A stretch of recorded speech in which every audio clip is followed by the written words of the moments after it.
જામનગર શહેરના ward number 6 માં વિવિધ વિકાસ કાર્યોનું કેબિનેટ મંત્રી શ્રી રાઘવજીભાઈ પટેલે ખાતમુહૂર્ત કર્યું।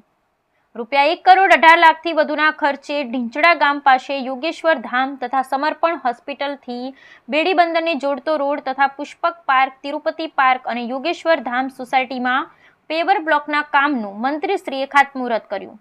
રસ્તાઓના મજબૂતીકરણ થવાથી ઢીંચડા ગામ તથા આજુબાજુની સોસાયટીઓના લોકોને સુખાકારીમાં અભિવૃદ્ધિ થશે।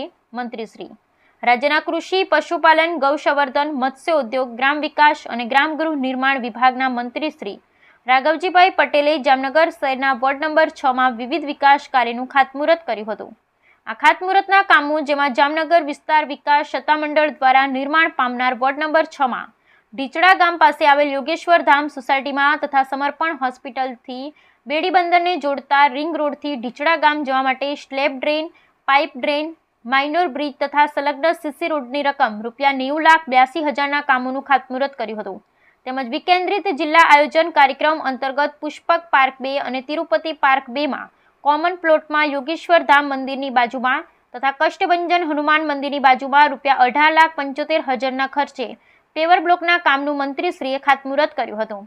મંત્રીશ્રીએ જણાવ્યું હતું કે સમગ્ર રસ્તાના મજબૂતીકરણ થવાથી ઢીંચડા ગામ તથા આસપાસના સોસાયટીના અનેક લોકોની સુખાકારીમાં અભિવૃદ્ધિ થશે।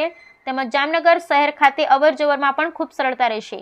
સોસાયટીઓમાંથી ગામને જોડતો રસ્તો કાચો હોવાથી ચોમાસાના સમયમાં લોકોને અવરજવર કરવામાં મુશ્કેલી થતી હતી, પરંતુ હવે સ્લેબ ડ્રેન અને રસ્તાના કામો થવાથી પાણીની સમસ્યા નહીં રહે અને વાહન ચાલકોને પણ અગવડતાનો સામનો નહીં કરવો પડે।